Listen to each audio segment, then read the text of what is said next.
Hello, I'm Simon, and welcome to Simple IELTS Solutions. I'm here just to help you to make the best and get the best results in your IELTS speaking test. I am an English teacher and I have lots of students. If you have any questions, by all means, let me know. So, I want to talk about how you can give yourself time to think of an answer in the IELTS speaking test. So in parts 1 and part 3, you don't get any time to think.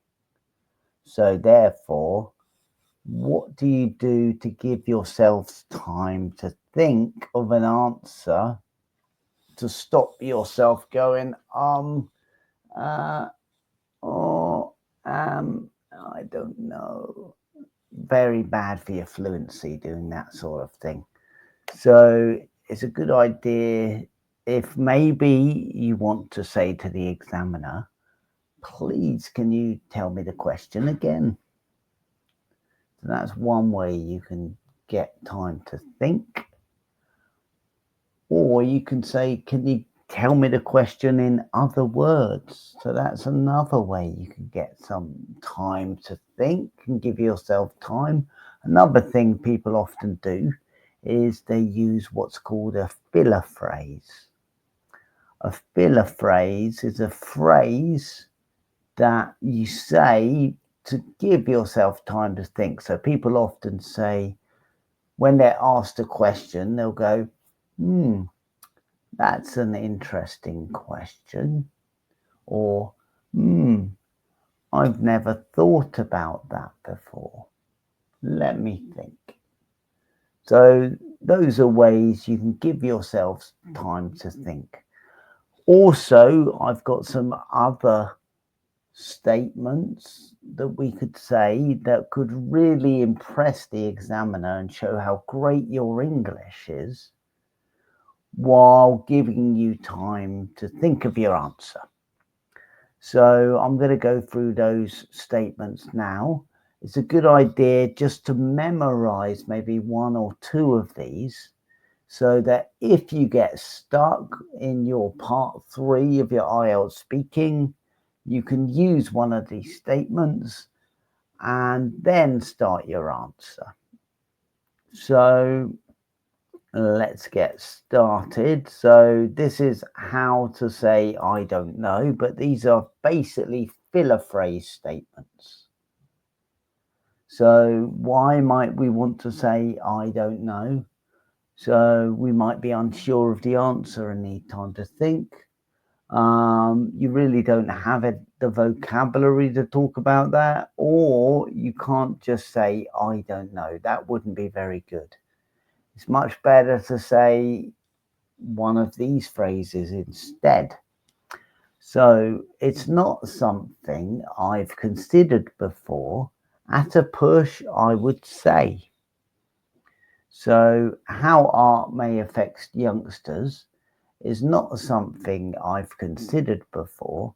At a push, I would say. It's hard to say, but I guess. It's hard to say, but I guess art may bring to life aspects of the imagination.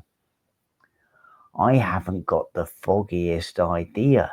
That's an idiomatic phrase, so we're showing our idiomatic language to the examiner, so we should impress them. So I haven't got the foggiest idea why people like to watch sports. To me, it's rather mundane. I haven't got the faintest idea. This is another idiomatic phrase. So I haven't got the faintest idea what pets are most popular in my country. Saying that, I do see many dog walkers out and about. Also, we could say I haven't got a clue, but off the top of my head. So I haven't got a clue, but off the top of my head, I think honestly it's an important trait for doctors, for teachers, for nurses, for children, whatever it is. I'm not entirely sure. to hazard a guess. I'm not entirely sure. To hazard a guess, I would say service jobs are the most numerous where I live. So those are some ideas of ways you could introduce your answer while giving yourself time to think, but also telling the examiner that you're not really sure of how you're supposed to answer.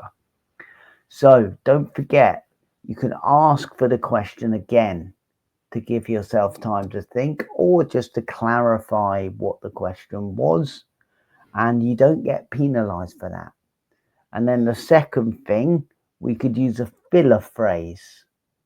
So we could say something like the examples that I've just been through to give yourself time to think. I hope you found this useful. I hope this little tip is going to be good for you.